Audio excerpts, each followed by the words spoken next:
This is probably the most fun thing that you could talk about on the day before you leave to summer break. It's even more fun when we're doing it over Zoom and all of you are in a room together and I'm on a screen somewhere else. So I'm actually, I mean, I'm quite pleased we get to have this conversation now. It's a lot easier to do this before like you have finished first drafts, because a good chunk of what I'm going to talk about are the kinds of mistakes that people make commonly when they're writing these essays. And it's sometimes fun for me to do this in like the fall of people's senior year, because when I talk about these mistakes, I'll like describe a mistake that people can make, and I can see like which 5 of you in the room like did that in your common application essay, because people get this look on their face like I've just sort of like stabbed them in the side. So now we get to talk about this before any of it's real and before anybody's like done anything that you can't undo or sent, early decision essays out for.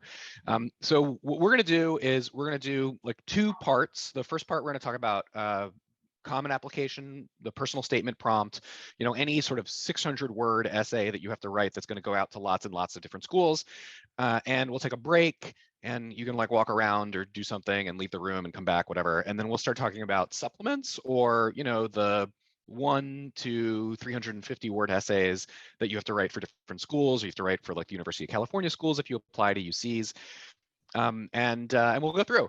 My hope is that this can be as interactive as this medium will allow for, which is like probably not very, but we'll try. I've done this a few times over Zoom, but I've never done it over Zoom to a room of people who are in person. Just like a little heads up, I can see you. And so if you do anything like particularly embarrassing, I will notice. Yay. So let's start. I'm going to show you my PowerPoint. Play from beginning. And this presentation is called Essays That Work. Okay, essays that work.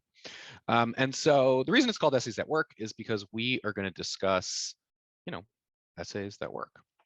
And we're going to talk about how you tell the story of who you are in a way that is maximally impressive to college admissions officers. To do this, I want to start by talking about the college admissions process itself, like how it works, how decisions get made, why somebody says yes when they say yes. And I want to start with this because I think a lot of what we're going to talk about and a lot of the advice I have makes more sense if you understand how the process works at selective schools. So I'm going to be describing admissions processes at schools that have admit rates of like, let's say like 35% and under. So schools that are selective, that say no to more students than they say yes to by a pretty wide margin. The kinds of schools that many of you are aspirationally trying to get into and would be most excited to go to, and how they work through really, really large application pools. Once we do that, I'm going to talk about what the goals of the admissions process are, like what's your goal as an applicant, what would be my goal if I were reading applications at a school. And what's the goal of the admissions process as a whole. We're going to talk about like traps that students fall into that I think you should avoid. And we'll do that by talking about a handful of essay topics that tend to bring out those traps. You can write an essay about literally anything and it can be great, but particular topics steer you towards particular traps. I'm going to talk about what those are. And then I'm going to talk about like things that you can do that will lead you towards success. So we're going to start by talking about the admissions process. And we're going to do that by talking about what actually happens in the course of your evaluation. And so the first thing that any admissions officer does when they get an application to their school is they'll go through and they'll do an academic review. And this academic review is comprised of 3 pieces. These are the pieces and their order of importance. So first and most important is curricular rigor. How difficult are the classes you have chosen to take given what was available to you at Berkeley Carroll? This is sliding for every school. If you went to a different school, they would assess rigor differently. It's really about the context of your environment, where you are. Like the high school I went to, they had easier and harder math classes, but everybody was on the same English track. Every school works a little differently. Rigor looks different at every school. This is really contextualized by where you are. Second are grades. So how well have you done in the context of that rigor that you've been given? Again, this is contextual. There are lots of schools that have different grading scales. I read, applications for schools that had unweighted 100-point score 100-point GPAs. I read from weighted 100-point GPAs. I read schools that had 6-point GPAs, schools that had 4-point GPAs, schools that had 12-point GPAs, schools that had 7-point GPAs. It's really amazing how much diversity there is and how schools decide to define what success looks like in terms of grades. And again, for lots and lots and lots of schools, they do not recalculate. They'll look at the grades that you've gotten in the context of where you're from and make an assessment, was this good or bad? And then finally, for schools that require standardized testing, if they require standardized testing, the last thing they'll look at and the least important of these three is standardized testing, so ACT or ACT scores. For schools that require it, it is important. So just because it's the third thing on the list does not mean it's not really critical. For the schools that ask for it and the schools that demand it in particular, like if you submit standardized testing, it's a really important part of how they review your academics, though it's less important than the 4 years of work you've done in high school. They'll assign you a score. So there's some internal score that they're using. Where I worked, it was a 1 to 7 score, where 1 is the best and 7 is the worst, and they were like 0.5. So you give someone a 2.5. So like even though it was a 7-point scale, they were actually like 11 points on the 7-point scale. And every school will do this, and they'll give you some score for your academics, and then they will move on to reviewing everything else. Your extracurriculars, your essays, the recommendation from counselors, recommendations from teachers. If you did an interview, they'll look at like what kind of report they got from their interview. They'll look at your family background and what your parents do for work and where your siblings went to school if they go to college. If you have siblings, they'll look at all the supplemental material that comes in, which we'll talk about after a break. And they will make a case. They will sit there at their laptop and they will decide whether or not they want to advocate for you. And then they will write, you know, between 3 sentences and 8 sentences, depending on your application and the school, about whether or not you should get in. And what they are doing is they are creating an editorial case for your advocacy, for you to get in. And if you've done any work in a journalism class, you know an editorial mixes fact and opinion, and that's exactly what they're doing. They're summarizing what you talked about in your application, summarizing what your teachers and counselors and everybody else talked about in your application, and then distilling that into, and here's why these things lead me to recommend yes or no. And this case for admission, this like written out thing, is what gets read in a committee process where a bunch of people vote yes or vote no on whether you get into that college. And they'll usually do this by school group. So they'll go through all the applications from a given high school together alphabetically by like geography. So all the schools from New York come up at one time. You know, they'll go through and they'll do like, you know, Berkeley, Carroll, and Collegiate and Trinity, right, in that order, because that's how, you know, the alphabet works.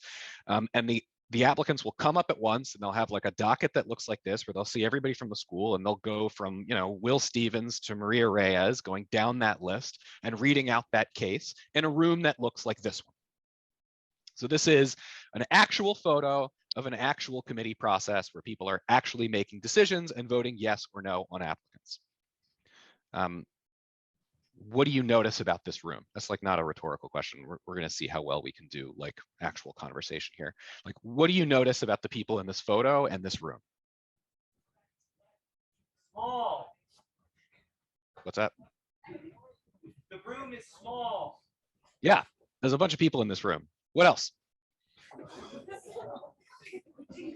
Wait, you said the room is small.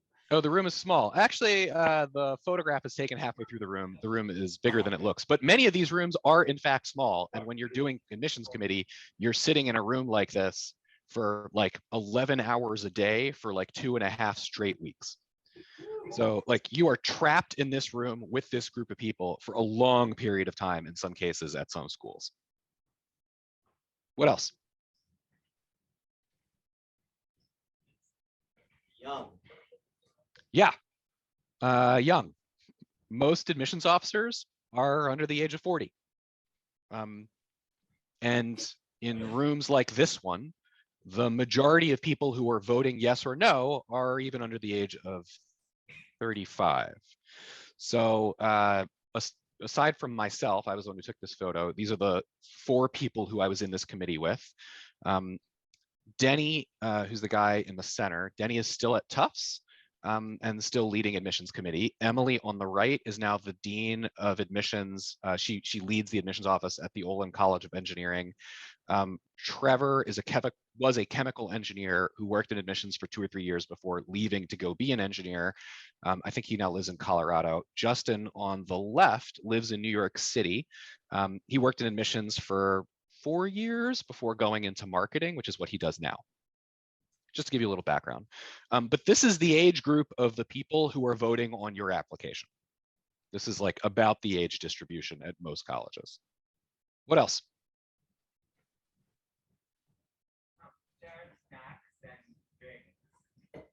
Yes, there are a lot of snacks and drinks, because if you're going to be trapped in a room for 11 hours for 2.5 weeks, you better have things with you that like fill you with joy. And in this case, it's Whoppers and I think Clementines and a couple of other things.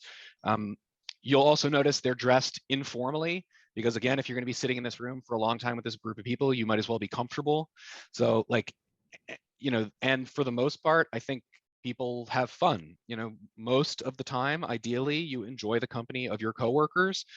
While I was at Tufts, I certainly enjoyed the company of mine. Like, you're trying to have as much fun and have as much joy as you possibly can while you make these decisions that will feel life-altering in some cases for the people on the other side. I don't know that they are life-altering, like where you go to college. I don't know if that's actually life-altering, but I know it feels life-altering, and so that matters. So I'm sharing this with you, and I'm spending some time, you know, talking about it, even though I don't know that you're totally interested in this, because like you should know what your audience looks like. You should know who they are. Like, these are the people who are going to read your essays and then vote yes or no. And in a committee like this one, which is the one I was in, the way that you got to a yes, you needed majority plus 1. So if there are 5 people in this room, you need 4 of these 5 people to say yes to get in. And this is the group. And I think if you asked most admissions officers to take a photo of their committee, assuming they're doing them in person, which with Corona, who knows? This is not that different from what most committee rooms would look like. This is the group of people deciding your future. This is the group of people you have to impress. And so what are the goals? Like, what are their goals when they're reading your application? What's your goal when you're writing your essay? What's the goal of the admissions process? So your goal when you're writing your essay is really straightforward. Your goal is to make that person who reads your essay love you. That's what you want. You want their love, you want their advocacy, you want their support. You want them to feel so strongly about your application that they are ready to go into that room and do battle on your behalf to get you that seat. Because if you're going into a committee where you need majority plus 1, you need 4 of 5 people to vote yes, you don't get to that point without having someone champion your cause. And so your goal is to create that champion. You want an essay that makes somebody feel good enough about your potential, your ability, your mind, your contributions, your passions, that they will fight for you. So what's their goal? You know, they're sitting there reading 1,000 applications over the course of like January and February, and, you know, maybe another 200 over the course of November when they're going through their early decision rounds. And like, what's their goal as they're reading your applications? What was my goal when I was reading applications? You know, my goal was really simple and also straightforward. My goal was to love you. Like, my goal every time I opened a new file, every time I opened a new essay, my intention, my purpose was to love the person on the other side of that folder. And not everybody gave me the tools I needed to find that love, but the intention is the same. I go into every application looking for the reasons to say yes and not the reasons to say no. And I'm spending some time talking about this because I think this is important to understand about your essay. Like, when you are writing this thing, your goal is not to write an essay that is free from mistakes. It's not to write an essay that doesn't make an error. It's to write an essay that inspires you and inspires the person on the other end to feel good about your future. And if you're going through an application looking for the reasons to say yes, that is a very, very different thing than going through the applications looking for a reason to say no. You can find a reason to say no for literally every single person in the applicant pool. And this connects back to the goal of the admissions process, because the goal of the admissions process requires the admissions officers to go through these files and look for the reasons to say yes and not the reasons to say no. Because the goal of the admissions process is to build a community of people that is better than the sum of its parts. To build a community of people who can like learn from each other and grow from each other and succeed with each other because of each other, not in spite of each other. So if you've heard admissions officers talk about like academic research, you know, one of the things I think is like hard as a high school student to understand is like what actually is academic research. And academic research is the creation of new knowledge. Anytime you hear a college or university talk about research work, they are talking about creating new knowledge, learning something that no one else in the history of humanity has ever learned before. And doing that requires a willingness to take risks, requires a willingness to innovate, to lead, to ask hard questions, to create change. And the kinds of people who are capable of doing that are not afraid of mistakes. And so if you go through your process looking for the reasons to say no, then the people who get in are the people who made the fewest mistakes. And if you have a community of people who don't make mistakes, you can't innovate, you can't change, you can't transform, you can't learn new things. And so this is really important, right? An application that does not make any mistakes is not as good as an application that makes mistakes and gets other things right. And so I share this with you up front because I hope what it does is it provides some useful context on like what a good essay actually looks like, what risks you can and should take, why the mistakes I'm going to lay out for you are in fact mistakes that are worth avoiding. And I hope it also informs some of the questions that you might want to ask me later on. Does anyone have anything they'd like to ask at this point about how any of this works? I'm happy to take the time.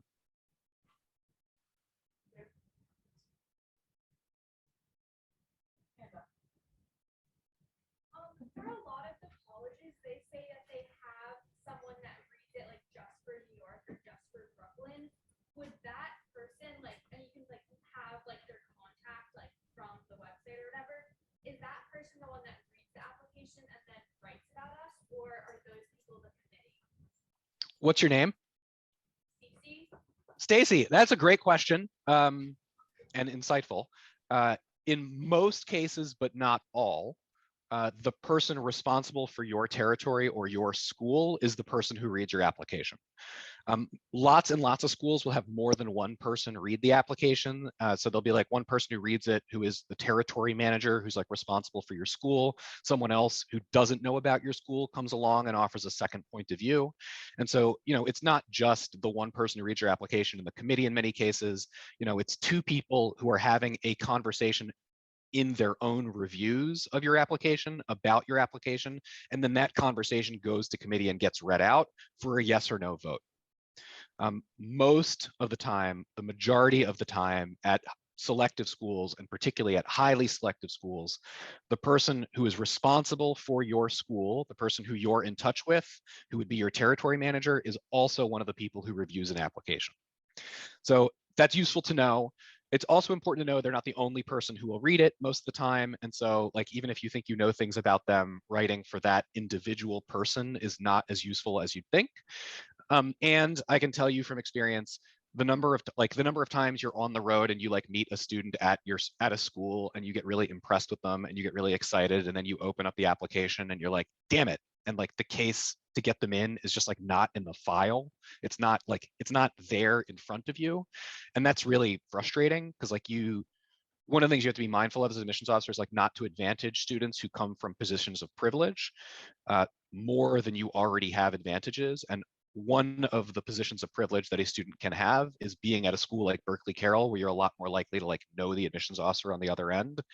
So if you don't have the case for admission in the application itself, it's unlikely in many cases that the individual relationship you have with a student, either through email or through visiting the school, ends up as the tip factor. Like, really valuable to know, if a school that you think you might be interested in comes and visits Berkeley Carroll, you should go if you can, and if it's not going to be disruptive to the rest of your learning, because it is useful to build that relationship, but it's unlikely that relationship is the thing that gets you in.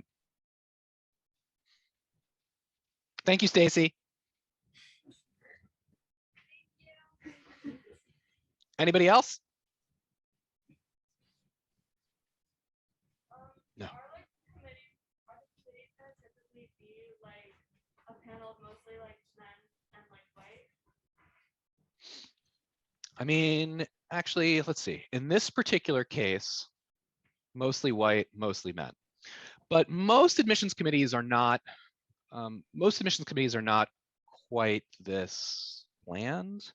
So within the admissions world, there are probably more women who work in admissions offices than men, and a significantly higher percentage of people of color than what would be typical in other settings. Some of that's deliberate and some of that is about like the kind of work that you get to do. Things like sexual identity and like gender identification diversity tends to be higher in the admissions world. It's a field that has like a long history of allowing people who come from non-dominant backgrounds to rise and be successful. And so you find, particularly in positions of leadership, like a disproportionate number of women and disproportionate people who come from like non-dominant racial backgrounds as well. So this committee is, I mean, in this case, 4 white people and 1 Denny's Ecuadorian, and 4 men and 1 woman, but that's atypical of most admissions committees at places like Tufts. Let's talk about we talked about the goals. Let's talk about traps to avoid. By the way, who asked that question? My name's Mika. Thank you. Mika. Thank you, Mika. So let's talk about traps to avoid. Oh, thanks. I'm getting an applause. I don't know why. Let's talk about traps to avoid. These are mistakes that I see lots of applicants make and lots of writers make.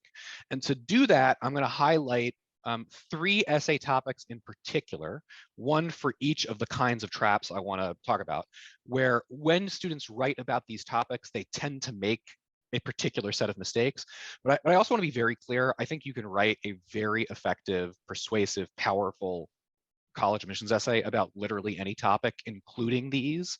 And so I'm using these topics in order to share what the traps you want to avoid are, not as a way of saying, don't write these essays. And so the first essay topic I want to talk about are essays about grandparents.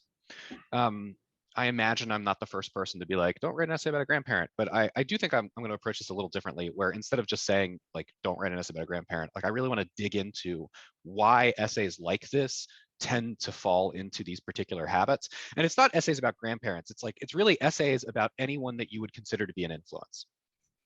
So essays about teachers, essays about, your parents, essays about like historical figures, essays about, Neil deGrasse Tyson, doesn't really matter who, right? If you're writing about someone who's been an influence on you, positive or negative, these essays tend to make a set of mistakes. But I'm going to use grandparents for a particular reason, and I'll share that reason when I'm done talking about it.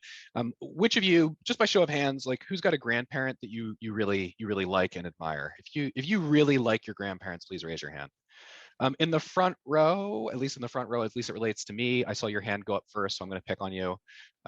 Gray t-shirt with what looks to be a Goku on it. Yeah.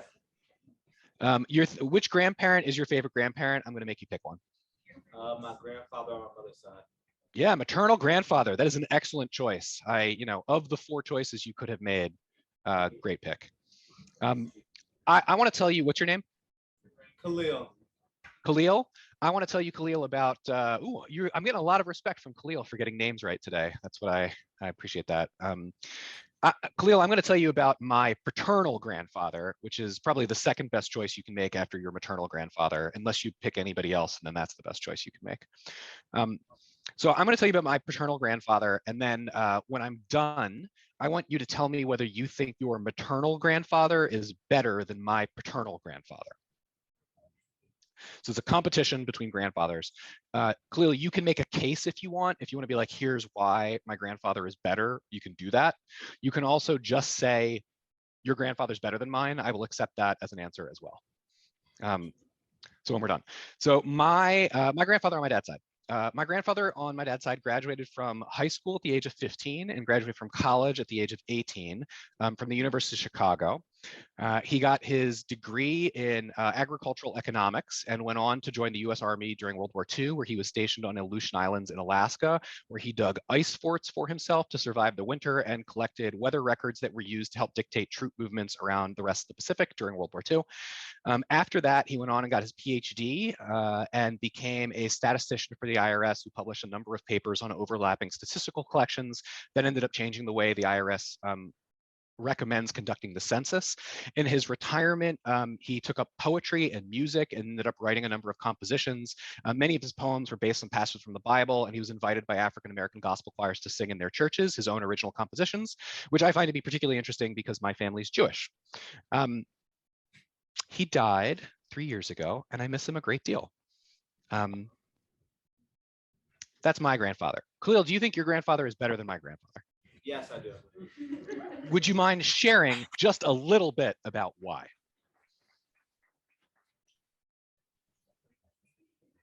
Khalil, would you mind sharing just a little bit about why? Yeah. Okay. My grandfather's better because when I was a little kid, he would make like milkshakes for me and like hot dogs. He would pick me up from school every day, from like kindergarten to like 7th grade. And so he did a lot of the grandfather work. I didn't hear enough of the grandfather work. I heard a lot about his accomplishments. Woo! Khalil, thank you for that. Very helpful. We will agree to disagree about who's got the better grandfather, but I respect the force of your convictions. The question I have for the rest of the room: what did you learn about me from what I told you about my grandfather? I'm Jewish. You actually learned my family's Jewish. I didn't say I'm Jewish.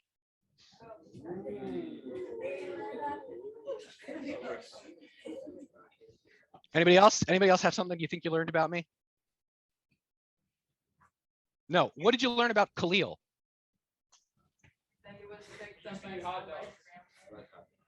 Yeah, you learned.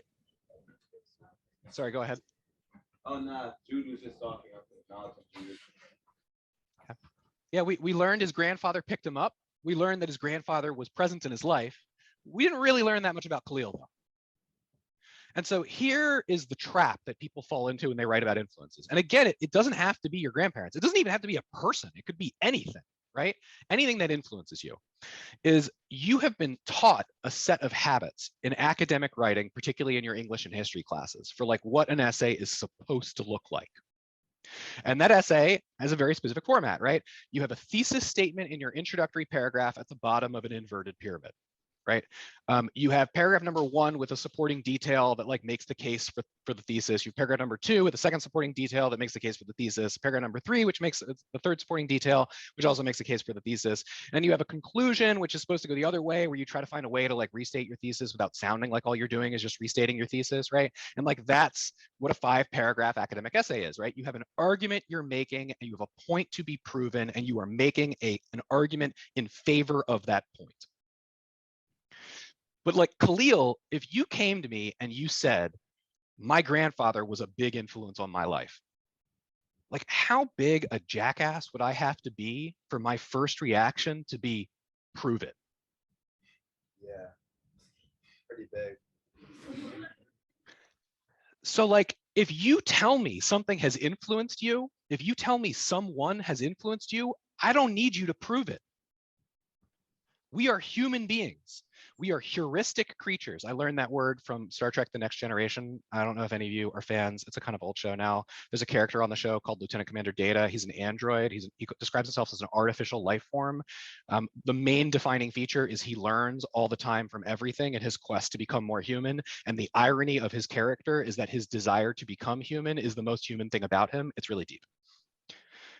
One of the things that makes us human beings is that we learn from everything. Every single moment we face, every obstacle we overcome, every person we meet has some quantum level influence on who we are. And some of those influences are big and some of those influences are small, but those influences come from everything. So if you tell me you experienced something or encountered an idea or met someone and that person influenced you, I will believe you. You do not need to prove it. And so these essays that write about influences, the mistake that they make is they're focused on what the influence is and not who they are in the wake of it. They're focused on proving that the influence was real, not demonstrating the impact of the influence. And so if you were to write an academic essay about your grandfather and his meaning to you, right, you would have a 5-paragraph essay with a thesis statement at the bottom of an inverted pyramid and supporting paragraph number 1 with a detail about like who your grandfather was when he was growing up and the role of family in his life. Paragraph number 2 about like, you know, who he was in his life and the role that he played in your life and how much he was present when he was picking you up from school every day. Paragraph number 3, where you're talking about a lesson that he tried to teach you, and a conclusion at the end where you restate your thesis. And in that essay, you have maybe 1 paragraph, maybe 1.5 paragraphs that's actually about you and what you learned from him, and the rest of it is about him. And this is a mistake everybody makes when they're writing about influences. And so the mistake is trying to prove what the influence was and trying to prove that the influence is important enough to be worthy of writing about it in a college essay. And the trap that students fall into is they're focused on the external, what the influence was on them, and not on what they've done with the influence. So Khalil, if you want to tell me that your grandfather was an important figure in your life, the conversation I want to have as a college admissions officer is, how are you different because of what he taught you? What are the actions that you are taking now, today, over the course of your summer and in your senior year? How have you been transformed because this figure was there in your life guiding you? How are your goals for the future different because you understand the value of family and being present? That's the essay I want. Show me who you are and who you are becoming, not where you've been. And that's true for, you know, writing about a book that you've read. It's true about a teacher that you've met. It's true about an idea that you encounter. You know, whatever it is that you want to talk about, you want to be focused on who am I today and who am I becoming because this was in my life. The next topic I want to discuss are essays about hard work and how hard you work on things. I want to do this by talking about essays that focus on athletics in particular. And I'd love to do this by talking about running specifically. Are any of you runners, cross-country runners in particular? If no one's raising their hand, if you all could just like nominate a runner, just like point to someone who you know to be a runner. Yes, make that person stand up, please, so I can see them. Let's stand up. Stand up. Stand up. Oh, hello. What's your name?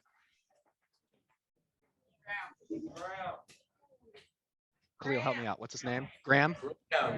Graham. You're a cross-country runner, so I'm going to pick on cross-country runners for just a moment. And I am going to do an exaggeration. This is a slight exaggeration, not a big exaggeration. It's a slight exaggeration. I'm going to do an exaggeration of the average cross-country runner's essay. Am I still in frame? I actually can't see. You're good. You're good. I'm still good. Okay. So again, slight exaggeration of the average cross-country runner's essay. So I'm going to stretch first because, you know, you got to stretch before you run. Graham, it was the day of the big race. And this race was really important. You know, it was the big race. And I was really nervous about this race because I knew that this particular cross-country course had a lot of hills on it. And where I usually train is not super hilly. So, you know, this course has a reputation for being a killer for people. And I was worried. But I also know, because my mom tells me all the time, you can't finish something unless you start it. And so when the race started, I started too. And I was going along, feeling pretty good about myself. I was making good time. And I saw the first major hill I had to climb. So we started climbing that hill. And I got to the top of that first hill. And I thought, you know what, this isn't so bad. I can climb hills. And I came back down the hill and I got to the second hill. And I got to the top of that hill. And I thought, oh my God, I'm so tired. I don't know if I'm going to make it up a third. And I got to the third hill and I made it to the top of that third hill. And I realized something. And I realized that if I keep going, if I persevere, if I don't quit, if I don't listen to the voice in my head that says I can't, I can make it up all these hills. And I finished the race that day in spite of how hilly the course was. And that was the day, Graham. That was the day that I learned that if you are determined, anything is possible. Oh, please. I hope you're applauding Graham and not me, because he actually runs these races and I don't. Graham, if I could get you to stand up again for just a second. Okay. Graham, what did you learn about the way that I think? You learn things about who I am, and you learn things about, you know, what I do. What did you learn about how I think?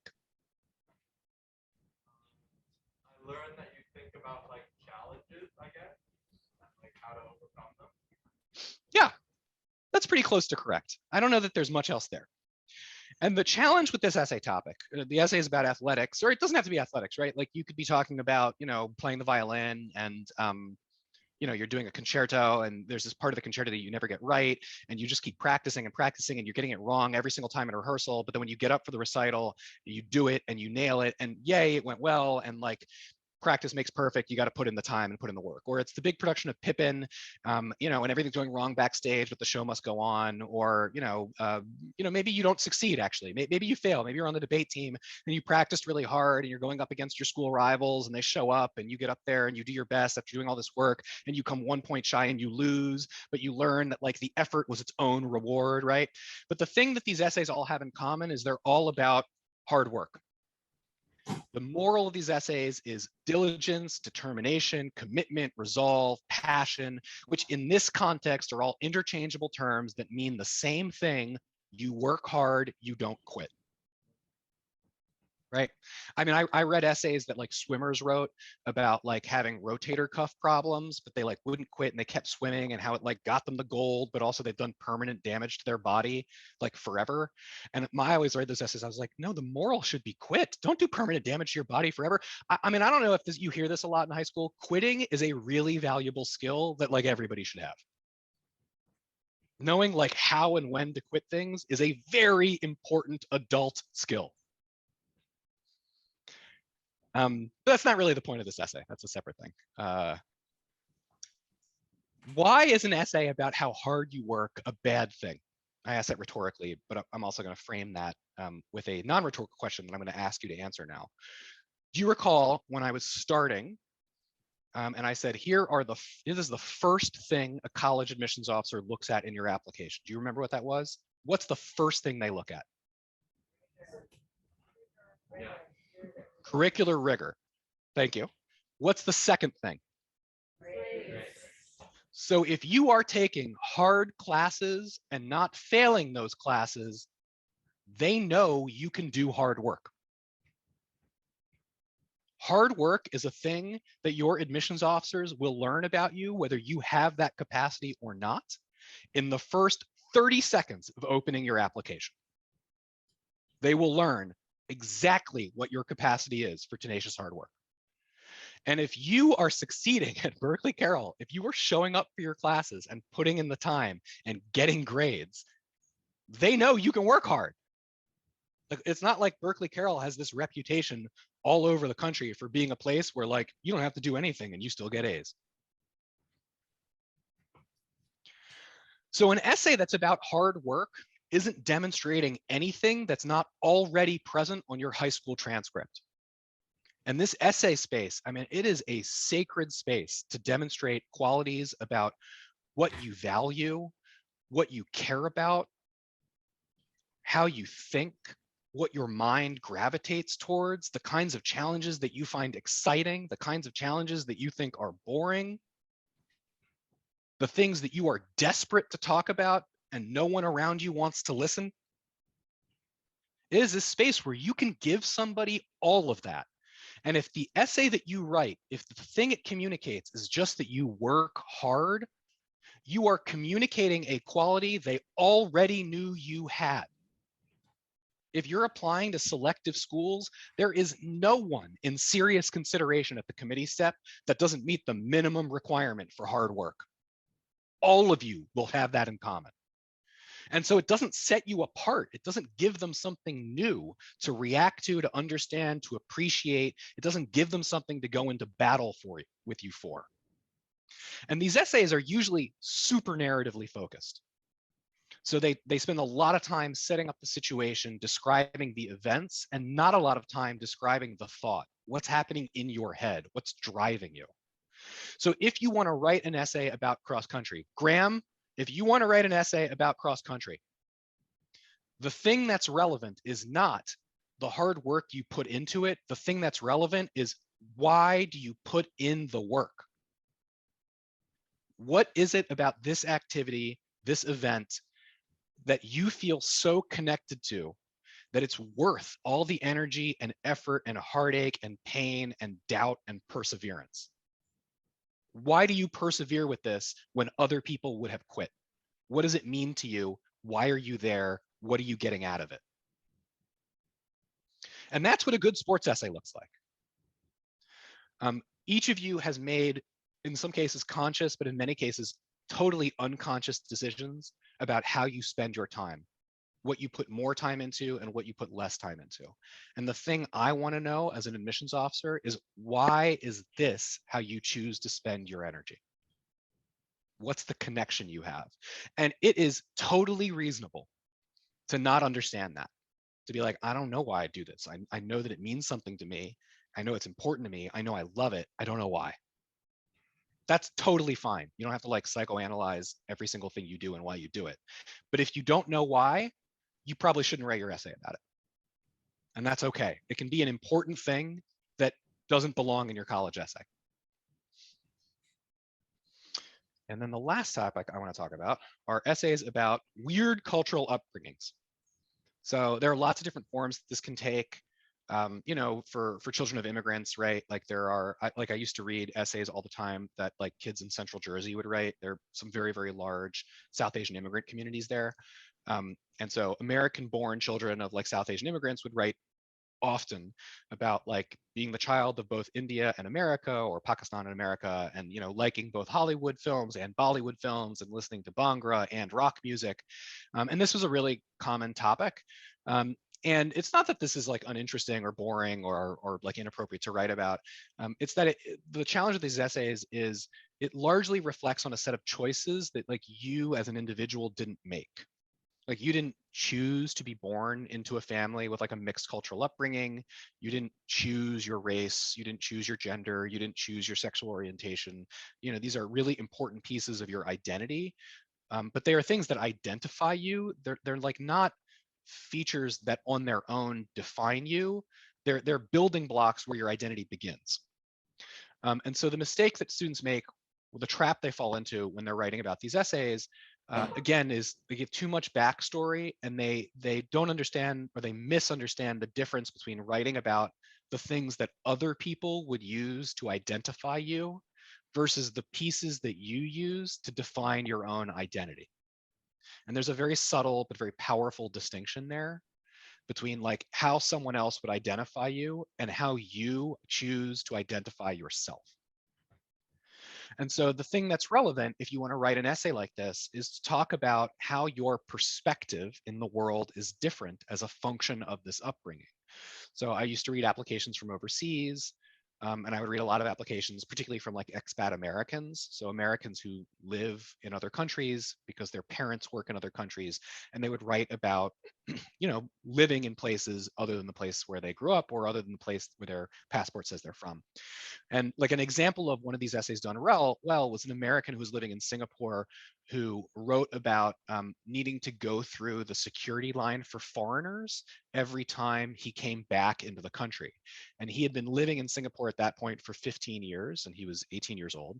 So this was the only place that he's ever lived. It's the only place he can ever recall living. It's the place that he thinks of as home. And yet every time he lands, he has to go through a line that says, "You are not from here." And so he wrote this essay about like what it means to be globally displaced and what this line that he's standing in, like what it metaphorically represents to him, and the disconnect between his own internal sense of his identity and the way the world saw him. And that's a really different essay. That's an essay that's like grounded in your perspective, in what you see and what you think. A really good essay should be about one of three things or some combination of these three things. It should be about how you see yourself, how you see ideas, or how you see the world. It should be about how you see. What is your perspective on these things? And so if you want to write about your upbringing, if you want to write about your background, if you want to write about your gender orientation or sexual orientation, it's not enough just to say like, here's what it is, and here are the markers of what it is, and here's the evidence that these pieces of my identity are in fact a piece of my identity, right? Like if you tell me you identify with your South Asian heritage, like you don't have to prove it to me. What I want to know is, how does this shape your sense of the world? How does it shape your perspective? How do you see things differently than other people around you because of this facet of your background? How do you see things differently than other people who have the same facet of their background because you took something different out of the lesson of it? It's a much more difficult essay to write. It requires a lot more time to figure out. It's a lot less obvious. And so part of the reason that I think it's good to talk about this stuff now before you go into the summer of your senior year is that, like, colleges, many of them, particularly on the supplements, will ask you this question. Like the school I worked for had an essay question: describe the environment in which you were raised and how it has affected you, which is exactly this. They'll ask specifically some, diversity-ish question where they'll be like, tell us about a piece of your background and the meaning of that piece of your background to you. Or tell us about your community and the value of your community to you. Yeah, these are all sort of similar-ish essay topics. And what they're asking you to do is to really dig deep into how your identity and how your upbringing has transformed your understanding of yourself or the world. And that requires some introspection and some depth into your own self. Before I move on to talking about topics that can work, does anybody want to argue with me or ask any questions about the things I've shared that students do that don't work? I like a little bit of debate. And so if there's any part of this that you feel like that doesn't land with my feeling about the world, like, let me know. Let's talk about it. Could you write an essay about quitting? I don't know why I'm holding my hand up like this. I can't, it's not helping me hear. I'm wearing headphones. An essay about quitting. Yeah, I mean, I think you can write an essay about quitting. I mean, the tricky thing about writing an essay about quitting is, like, you've got to use that essay to demonstrate something really important about how you see yourself, how you see the world, or how you see ideas, right?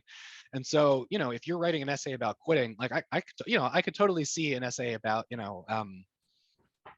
I was spending my time doing this and I realized that I had a much deeper interest in some of these other areas. And so I let go of my passion for swimming. Not because I didn't love swimming anymore, but because there were new things I loved even more than I loved swimming. But, I think that, like, even in the context of that essay, like, you're talking about what you're moving to and the importance of that rather than what you're moving from. And so I would say, like, even in that context, it's not an essay about quitting, it's an essay about what quitting allows you to do, like why that's powerful for you in the context of your life. So, I mean, I think you can write an effective essay about literally anything. I've read effective essays about quitting. The thing to be mindful of is, like, you want to show who you are on the other side of that moment without focusing too much on who you were before. Does that make sense as an answer? Yeah. Yeah. There's a version of that that's like the awkward middle schooler essay. You read a lot of those if you work in admissions, like kids who are like, I was such an uncomfortable, awkward middle schooler, and then I took up this activity, and this activity, like, really helped me find my voice in both literal and metaphoric ways. In some cases, people talking about, like, singing or theater as a way of finding their voice. And now I'm no longer like an awkward middle schooler, and look at how much I've grown. And there's I think in some ways that can be like a quitting essay, like I'm quitting my awkward middle school self. If any of you are, like, thinking about writing that essay, I have a couple points for you. The first is, like, that middle schoolers are the worst, right? Like, all middle schoolers are the worst. If any of you think you were cool as a middle schooler, you're wrong. Like, you were the worst. And so an essay that talks about, like, how you are no longer as terrible as the version of yourself who was in middle school is like, I don't care. Like, I know, like, you're all growing. Like, you should be different than who you were in middle school. If any of you want to write an essay about how you're exactly the same as how you were in 7th grade, like, good luck to you. So the thing, it's a similar kind of thing. The thing that's relevant there is, like, who are you now, not where were you before? And some of you will benefit from giving enough backstory about, like, what your prior situation was, or what your prior circumstances were, or what the prior context was, where that context is, like, really important for being able to flesh out the story of who you are today or who you're growing into. But you want to be really mindful that, like, middle school events, like where you were, should not take center stage. That part of the story exists to communicate the power of who you are now. Anybody else? I have a question about, like, if you want to write for, like, about family, how do you think like we can do that without focusing too much on like the person that like I know you said you shouldn't really talk about like influences, but if it's something that you think like really has like affected your outlook on the world, like how do you properly talk about that? Well, thank you for the question. What's your name? Sarah. Sarah. Okay, so just to double down, you can write essays about influences. I am not suggesting don't write essays about influences. What I am suggesting is that the relevant part of the influence is who you are in the wake of that influence, not specifically all the details about who the influence was. Like to tell the story well, you got to share what the influence was, right? Like otherwise you can't really tell the story. But the thing that's relevant is not the influence. The thing that's relevant is like what you took out of the influence, like what you learned from it and how you're taking that forward. So like I could, I could talk about like my grandfather, being the statistician who in his retirement became this like poet, musician, singer, songwriter, right? And I could do that in 3 or 4 sentences and then talk about like my own growth from being a really math science focused student who didn't particularly like English class to being somebody who thinks about narrative and how you communicate stories. That's my job now. Like how does a company communicate the narrative of who we are to prospective employees is my job. And so like my transition from being this like math science focused person who didn't really care about storytelling into someone who sees storytelling as like my central power as a professional, right? And my grandfather's role in showing me that you don't have to define humanities or literature and storytelling and math and science like through the lens of a dichotomy, that like using statistics and analytics and data effectively requires a facility with storytelling, right? That like those things don't have to be in tension and in conflict is a lesson I learned from my grandfather. But like I can talk about that lesson and the importance of that lesson and what I've done with the lesson without making the essay about my grandfather, even if I'm using him as the framing device. Does that make sense? Sarah, is that like push back? If you feel like that's unsatisfying, you can let me know. No, that was a good answer. Thank you. Okay. Anybody else? One more. Okay. All right. So I have like this activity. Like I really like skiing. And I think I'm gonna write my essay about it.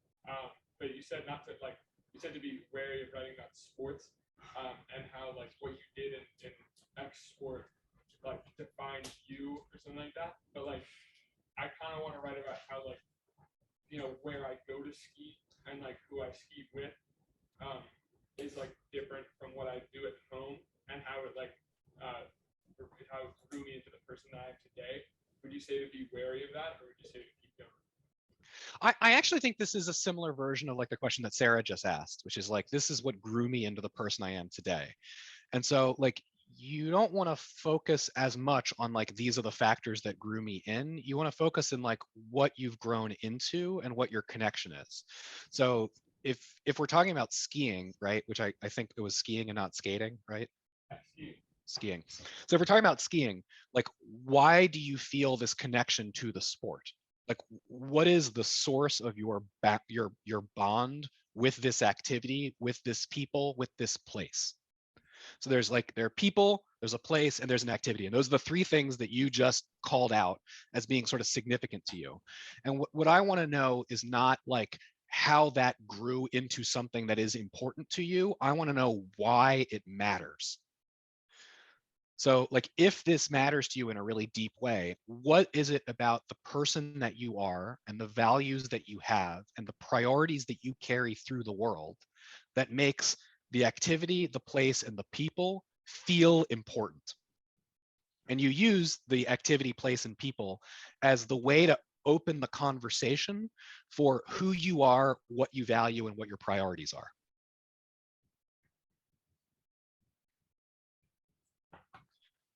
So like all these topics, like the topics are just vehicles. The topics are ways of framing a conversation. And the conversation that you want to have is about who you are. So one of the things that I see students doing, I don't know that I would necessarily describe as a mistake, but it's not what I would suggest is the right course of action. Like students will often like discover their topic first. They'll be like, I know I want to write about skiing. And then they'll try to figure out, well, like, what do I want to say about myself that I can fit into a skiing essay? And that's probably like the wrong way to go about it. And so like what I would suggest is you figure out, what do I want to say about who I am? Like, what are the qualities that I want to discuss? What are the pieces of my life I want to share? What are the things that really matter to me that I want somebody to know really matter to me? And then once you know what those things are, and we'll talk more about that when we do the exercises around supplemental essays. Once you know what those things are, then you can back up and you can be like, what are the topics that I'm encountering in the course of my life that will allow me to share that story? And so rather than starting with skiing and trying to figure out, what do I say about myself that fits in the context of skiing? It's like, what do I want to say about myself? And is skiing the right way to tell that story? I don't know if that gives you a different way of thinking about it. Yeah, thank you. So things that work. My experience, most of the time, not always, but most of the time, the best essays are students who are talking about small things and breathing big meaning into small things. So, it's not talking about the most important thing that you've done in school or the largest community service project you've done. It's talking about a small moment within that context and explaining why something small means something large. And there are a couple reasons why I think this is important. Probably the most significant of which is, if you're writing about something that's already big, usually that requires a lot of narrative. It requires a lot of explanation, a lot of background, and a lot of context. And when you do something like that, if you're writing an essay where you have to spend a lot of time explaining the context, it doesn't leave you as much time to get yourself into the essay. And so big essays about big things don't leave a lot of room for you to be personal. And the other thing is that small moments are often more reflective about the things that really matter to you. So one of my favorite essays that I've ever read came from a girl in Kentucky. She wrote an essay about the difference in mechanical pencils and regular pencils. She said that mechanical pencils are like bringing a laser gun to a sword fight. You are almost definitely going to win, but the sword has grace and elegance and history and meaning that a laser gun will not have. And so she prefers to use regular pencils. And that's like her whole essay was just that. I mean, it was more words than that, but that's what the essay was. And what her essay was talking about was like the difference between form and function and the difficulty of getting both of them to marry. That like the things that feel good to use are not always the most efficient things to use. And sometimes you should be less efficient in service of the aesthetic, of the beautiful, of the profound. And she was talking about sort of that gap between form and function, which is like the central gap in like all of architecture. It's the challenge of like making a graphical user interface, like the iPhone work, right? Like, there are all these things that we do in the course of our everyday life where there is all this work, energy, effort that is poured into that challenge of like what feels good versus what's efficient. And she was talking about that using the pencils in her pencil case. And I remember finishing that essay and like actually caring about pencils for the first time ever, and like going into my office like the next day and like paying attention to what writing implements people were using in my office in a way that I never had before. And so this student was able to transform the way that I thought about something by talking about something small that meant something to her that never would have occurred to me. And there are a few reasons why that's really powerful. The first is, one of the most important things that an admissions officer is trying to do is get a sense of, can other people benefit from you? Can you teach others? Will the people around you be better, smarter, stronger thinkers because you were present in their lives? And this student in Kentucky got me to reconsider something that I thought I understood by writing an essay about pencils. She modeled for me that she is the kind of person who can get people to rethink the world around them. And that's really powerful. And the other thing that I think that essay does really well is it's small enough, it's personal enough that it gives me a sense of what she's noticing. It gave me real perspective into how she sees the world. And so I would say the same thing for you, right? Like if you want to write, I'm going to keep picking on Graham in a skiing essay. Like if you want to write an essay about skiing, like don't write an essay about the entirety of skiing. Write an essay about a single slope. If you were going to pick an essay about like a single run that you do, don't pick an essay about that run, pick an essay about a single time you did that run. Or pick an essay about like the moment before you started that run and like what it represented to you, right? Like you got to pick a narrow something. Like if you're starting with something broad, make it smaller and breathe some big meaning into something small. Doing that is often a much more impactful way of writing an essay than trying to find something that is big enough and important enough for a college essay. Like you don't have to prove that the topic that you're writing about matters. You just have to prove that it matters to you. And the second piece of advice I have is to stick with what you really love. You should be writing an essay about things you care about. And you should get to the end of your own writing process and feel like you want to read your own essay. This is not an English paper. It's not a history paper. There's no grade. No one's going to give you an A or a B. It's a piece in the decision of something that is really important to you, but it's only a piece. But if you write the essay and you are bored by your own essay, why is anyone else going to think it's interesting? And this is probably the biggest difference between writing for English and history classes. I don't know what your experience has been like at Berkeley Carroll. I hope it's been different.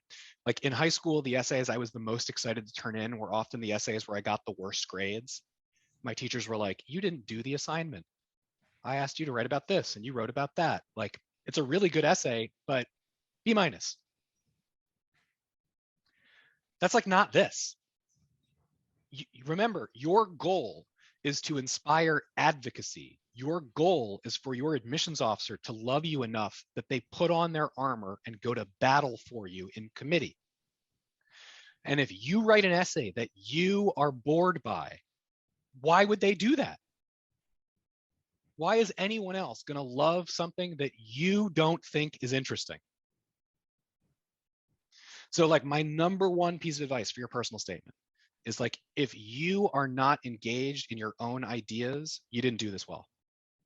If you write your essay and you feel like you learned something new about something that was already important to you, and that you feel really good about what you got down on paper, that is the first, best, clearest sign that you are on the right track. So I'm going to take a moment. I'm going to pause here and give you guys like, I don't know, let's say 7 minutes. Can we come back at the 15-minute mark? I was confused about the pencil essay. Like, that's talking about pencils. To me, that's not talking about yourself. I just was confused about how that one was so good, but like talking about your grandparents or whatever was not so good. Like, couldn't talking about your grandparents be like the same as talking about pencils? I was just confused, and I want to make sure I understand. What's your name? Michael. Michael. Okay, so that's a good question. There is a difference between talking about your grandparents and talking about pencils, and that difference is talking about what exists outside of you versus what you see in the world, right? So like if a good essay has to talk about how you see yourself, how you see opportunity, how you see ideas, how you see yourself, how you see ideas, or how you see the world, right? Like that essay about pencils is talking very, very explicitly about how you see the world and how you see ideas. Like those are the two topics that are being discussed. Like this is what I see in the world. Here's how what I see in the world connects back to how I see ideas. So an essay about your grandparents that talks about what you see in them is very different than an essay about your grandparents that talks about like who they are and what they've done in the world. And so like that, it's a very subtle difference, which is why I appreciate the question, Michael, but it is the difference that divides like a good essay from a mediocre one, like the difference between what the influence actually is versus what you do with the influence or what you notice because of it. And it's not an easy difference, to notice when you're writing, but it's an easy difference to notice when you're reading. And it's one of the reasons why I think like a number of drafts is sometimes necessary. I mean, it's always helpful, but it's sometimes necessary to help like tune what that gap is. Does that make sense, Michael? It does. Okay, thank you. Okay, so let's talk about supplements. Okay, so supplemental essays, which I assume you're all familiar with, are the kind of essays that colleges will add to their application. in addition to the essay you have to submit to the Common App. I'm also going to lump in like schools that have multiple essays that aren't on the Common Apps, like, University of California schools have, usually, I assume this will be the case this year as well, they're like 4 300-word essays they ask you to write on a variety of different topics. And these essays are really critical for a bunch of reasons. The common application essay that you write will, and for most of you, be the single most important essay that you write out of all of them, because it goes to lots and lots of different places and it's a central part of your application.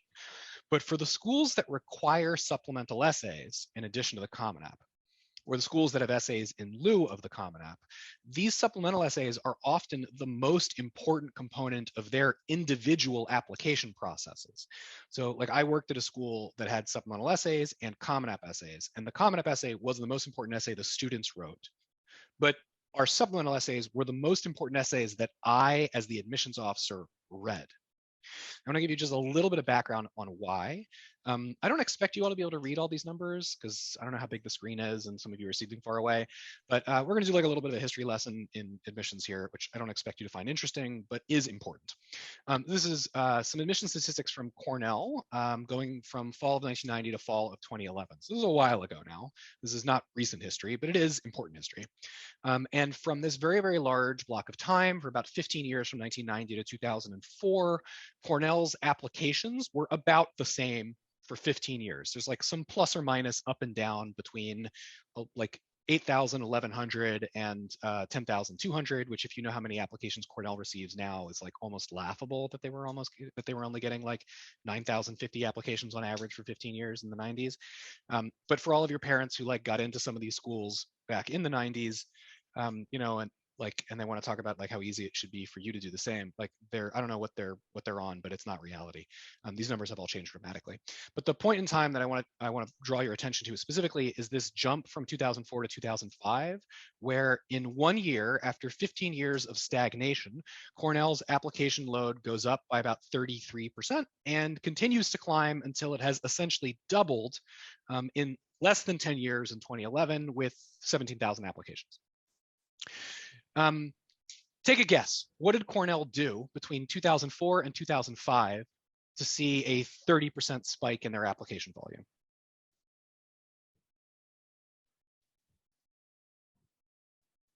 Did they start using Common App? That's it. Nailed it in one. What's your name? Luke. Luke. Well done. That's it. That's the only change. They moved to the Common App. They had a proprietary application. They got rid of it. They moved to the Common App. When schools move to the Common App, they see massive increases in the number of applications that they receive. This is what Chicago did in the early 2010s. It's what places like, it's what other schools have done.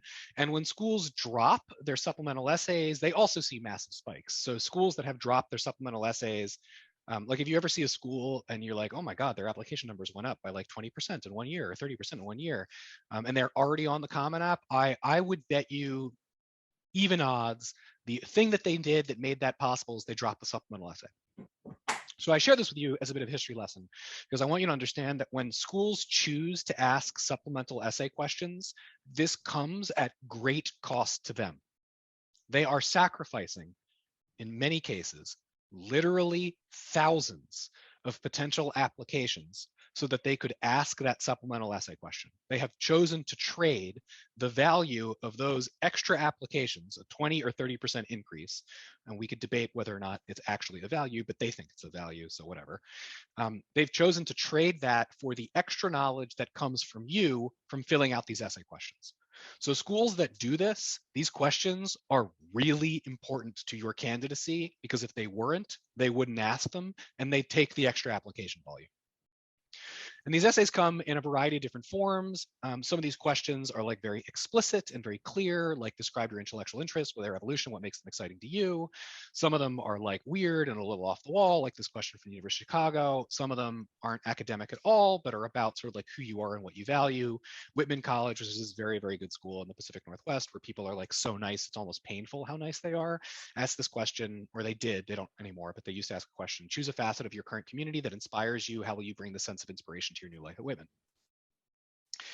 So there are a lot of different forms these questions can take, but some things that you should know about these supplemental essays: the rules are different. You want to draw from the tone of the question. If the question is like dry and explicitly academic, your answer should probably be more explicitly academic. If the question is whimsical, your answer can be whimsical. You want to look to the question itself to learn something important about the kind of answers the schools are probably looking for. If the school seems like they're more casual in the way they've asked the question, the way that they framed it, if the school is inviting you to be playful, take them up on the invitation. Be casual, be playful. Shorter questions demand different structure. So more tell, less show. In a 600-word essay, one of the rules of thumb that you're probably hearing from your English teachers and your college counselors, and it's a good one, is like show, don't tell. If you have a 150-word response that you have to write, you may have to do more telling and less showing. Bigger risks are okay, because remember, an essay that does, or an application that does nothing wrong is not as good as an essay or an application that does a couple things wrong and a bunch of things right. Doing nothing wrong is not how you get into these schools. Some risk taking, some going out on a ledge is important. Like that essay that I shared about the girl, the essay that the girl wrote about pencils. There's almost no way if her parents read that essay that her parents were like, I get it. This is a great essay. Send in your essay about mechanical pencils to Tufts. But she felt like she was saying something that was interesting and important to her, and she took the risk, and it paid off. You'll see essays like this, the Why Us essay. What are the aspects of our curriculum that excite you? This is a common one. Tell us why you want to apply. I think the most common approach that students take to this is they'll just like go online and research some things so they can prove to a college that they learned things about the college, and then they'll put that research into an essay, and they'll be like, yeah, I know all about these 2 classes that this professor so-and-so teaches, and these classes are things I'd be interested in taking. And it's not that that's like inappropriate, and colleges do want to know that you've done your research, but one of the things that you should be doing in these Why Us essays is that you should be showing who you are. Even in the essays where the schools say, tell us about why you're interested in us, what they really want to know is, what is it about you that connects to who we are? And this essay is still an invitation. It's a request to communicate yourself and your values, not to run through the list of things you like about the school. I worked at Tufts, which is located in sort of a suburban-ish area of Boston, sort of urban, not totally urban, near a subway station. So you could go into the city, but certainly not in the city, right? And it was the reason I personally chose Tufts, because I wanted to go to school like any place where I didn't need a car to get around and would have access to a city and could ride on subways. That's like the reason I went. It's a really good reason to be interested in Tufts. It's not the reason to attend. It's like a reason to be on the list. So there's a set of reasons you use. This is the reason I'm going to apply to this school. And that list of reasons to apply can and should be different from the reasons you would choose to go there. And so these Why Us questions are asking about why would you choose to come here, not why have you chosen to apply. So the way that you can do this is by identifying, where do my goals, my values, my sense of identity, where do these things overlap with the school I'm applying to? Where can I talk about myself by talking about them? And so here are 2 examples of how to do that. The first, your international comparative literature major drew me instantly. I want to explore film and literature as vehicles of social and cultural significance, to discuss the parallels of transnationalism in cinema and literature, to compare the auteur theory. This is a real essay that somebody actually wrote once. The auteur theory across cultures and media. I want to discover more about the common threads of cynicism and anti-establishment sentiments that influence this generation of Singaporean writers and filmmakers. This major is uniquely Thoreau. Thoreau is the school I invented, so we don't have to talk about actual schools. And the fact that this major exists at all speaks volume. This is a community that embraces diversity and uses it to enrich the way students learn. So the student is talking about what her goals are. What does she want to do in an academic context? And how are her goals reflected in some of the more unusual academic offerings that this fictional university Thoreau has? This is an explicitly academic case. It's a single feature that she is drawing on to say, this is why I'm applying. And you'll notice that she's saying more about herself than she is about Thoreau in this essay. This is successful. The second one, during an online panel about the engineering experience, I listened while two seniors who were supposed to be talking about internships got into an argument about which professor was the nicest. When my older brother's best friend, who just graduated from Thoreau, talks about how hard his classes were, he also talks about how much help he got from his classmates. During my own visit to campus, I talked to students who were building a robotic cupcake decorator. But however fascinated I was about their project, they wanted to know just as much about me. I want peers who are smart and can challenge me, but I want that at a school where generosity and intellect exist together. That's Thoreau. This is not about academics. There are some nods to the things that this student is academically interested in here, but this essay is not about academics. This essay is about a human personal quality that she saw at this school, what evidence she saw at this school, and why this matters to her, right? This, if you think about perspective, right? When she was listening to these things, these were the things she noticed. And so you learn something really important about her and her priorities because she's choosing to talk about the professor who was the nicest and not the internships. Not that there's something wrong with talking about the internships. The internships would be a totally valid choice if she were a different person. But because of who she is, these were the things that stood out to her. Does this make sense?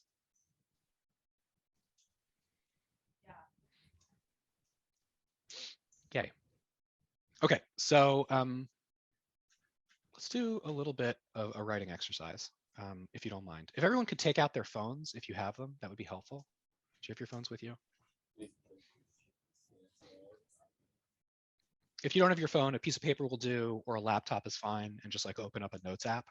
But on your phones, if you could go into whatever notes app you're most comfortable with, and I want you to create 3 lists.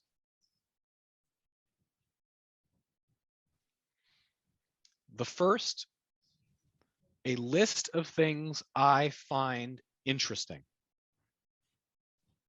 Or another way to think about this, what am I fascinated by? So a list of things I find interesting. That's the first list. The second list, a list of things that matter to me. So a list of things you care about. The first list, what do you find interesting? The second list, what matters to me? And the third list is a list of things that are powerful or interesting about me. So first list, what do I find interesting? Second list, what matters to me? The third list, a list of things that are powerful or interesting about me.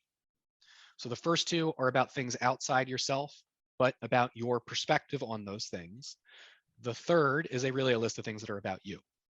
And what I want to do is I want to spend just like a couple minutes, 2-3 minutes, and I just want you on your phones or whatever you're using to just populate as many things as you can in that list as you can come up with. Tiny things are okay, big things are okay. If you want to write Beyonce's use of makeup is a thing I find interesting, that's fine. If you want to write that skiing is a thing that matters to me, that's fine. If you want to write that one of the things that is interesting about me is I have a giant collection of multicolored socks, that's fine. So, you can put things that are big, you can put things that are small, you can put things that are academic. Something that matters to me is the push for clean energy, right? All kinds of different things. But we're going to spend, 2 minutes and just put as many things into those lists as you possibly can. Things that are interesting to you, things that matter to you, things that are interesting or powerful about you. Go.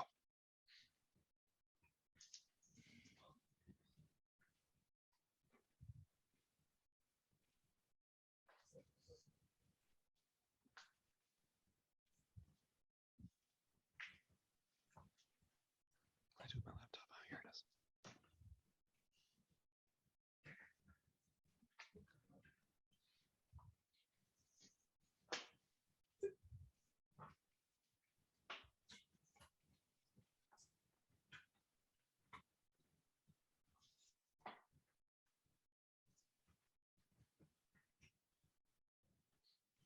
Khalil, pay attention to your own list.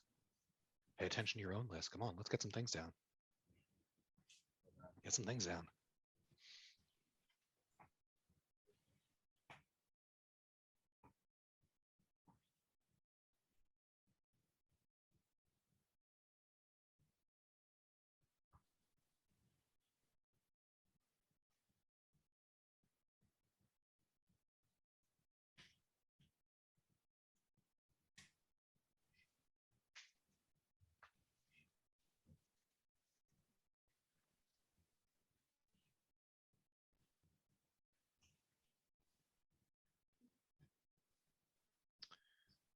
also going to kill the screen share here.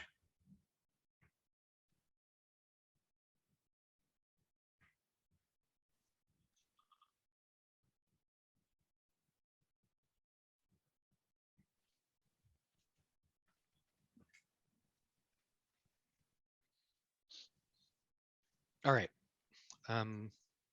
If you could finish writing what you're writing and then look up so that I know we're back together. We're moving into the last little section of this. So I just want to say before I keep going, like how much I really appreciate you, like collectively. I was really nervous about doing this. It's one thing when we're all on Zoom and everybody's like equally suffering at home. It's a whole other thing for like you all to be in person, for me to be over the screen and to still ask for your like attention and care and patience. I really feel like you've been with me this whole time and listening. And I don't treat that lightly. Like I know that's got to be hard to sit there and do this in this format and this medium for this long.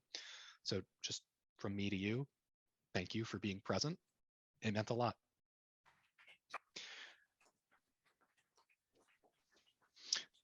Oh, that's nice. Can I ask a question? Just show of hands, I want to ask like what the hardest list was to write. So if you thought the hardest list to fill out was list 1, raise your hand. If the hardest list to fill out was list 2, raise your hand. If the hardest list to fill out was list 3, raise your hand. Jesus. I mean, that's, to be honest, I don't usually get quite that much. I mean, usually the majority of the room says list 3 is the hardest, but usually not the whole room. I find that to be kind of sad. I don't mean that like in a pejorative way. Like I'm not judging any of you. I just like, it's like a sad thing, right? Like if I said like list 3, give me a list of things that you need to get better at. Give me a list of weaknesses. Give me a list of areas of growth. Would that be easier or harder than give me a list of things that are powerful? How many of you would find it easier? Raise your hands. Yeah. So I think that's one of the like sad and unfortunate consequences of high school. Like you're in this setting where you get feedback when things don't go well. Like if you do poorly, your teacher marks up your essay a lot. Like one of the ways you know if an essay was good is like the smaller the amount of feedback you've gotten, the better you've probably done. And so as a function of that, like we're used to having a lot more visibility into things we do poorly and not as much visibility into things that do well. Like if you succeed, like you often are not asked to reflect on yourself. Like if you screw something up, if you make a big mistake and your parents find out, they may like yell at you and be like, I can't believe what you did. Go to your room and think about it, right? If you succeed, if you have this like massive success, if you overperform, if you surprise everyone with how great you are, you don't get home and your parents aren't like, I can't believe what you did. Go to your room and think about it, And so you're in this moment where you're being asked in this essay, talk about the things that make you powerful. Talk about the things that make you interesting. Talk about the things that make you strong. And for a lot of you, it may be the first time that anyone has ever asked you to do that in an academic setting. And so if you really struggled with list 3, and I think most of us do, like I certainly do, like I find that the hardest one. I don't think this is something that ever goes away. It's like a thing we carry with us forever. It's that much more important to be looking for these things now and asking for help discovering and identifying them, because if you don't know what they are, you cannot communicate them. Like if you don't know what makes you powerful, you can't tell anybody else. So the reason I've asked you to like go through the process of creating these 3 lists is because when you get these essay prompts back, like when you get the common application prompt, when you get the supplemental prompt, the answers to these 3 lists are the things you should be talking about. Like these lists are your college essay topics. And if you get a question you're not expecting, you should be able to go back to this list and be like, which of the things on my list am I the most excited to talk about in relation to this question? And the reason I asked you to do this on your phone is because my hope, I don't know that any of you are actually going to do this, but let's see. My hope is that you can like do this over the course of your summer. Every time you come across a moment where you remember something that should be on this list, you can just enter it in on your phone. So every time you're having an experience and like you feel like you're the only person in the room who's sane, it's an opportunity to add it to the list. post something on Instagram about your disappointment at the way the Oscars handled, violence, during the course of the ceremony, and like nobody comments, even though you think it's a big deal, like that should go on the list. You're reading something and someone gives you, like, you're reading an article and you come across an idea you hadn't considered before, and it gives you a totally different way of thinking about like global conflict or environmentalism, or like what the post-capitalist world might look like. It should go on the list. Your physics teacher is like talking about space elevators or nanoparticles or whatever, and you feel like you are on fire. It's like all you want to talk about now, and everyone else in the room looks like they're about to go to sleep. It should go on the list. Every single time you have a moment where you realize there's something weird about the way that you think about something important, or something unusual about what you choose to prioritize versus everybody else, it should be on the list and in consideration for your essays. And if you just do this organically over the course of the next 3 months, you have this bank, this cache of ideas, some of which will be garbage and some of which will be gold, and you probably won't know which is which until you start writing. And it's one of the ways that you can keep yourself from getting caught with an essay topic you don't know how to handle. And it's one of the reasons that you can gut check if the things that you actually want to talk about are the things worth talking about in your essays. So that's it. That's my presentation. I can't say enough how much I value you. Thank you.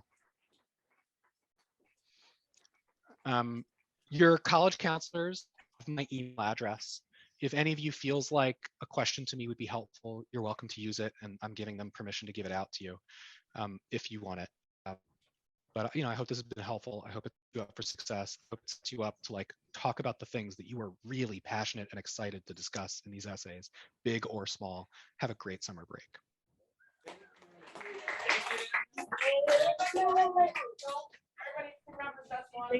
Thank you. Thanks, Sam. Bye. Just a very quick announcement. If you have not already signed up for your essay writing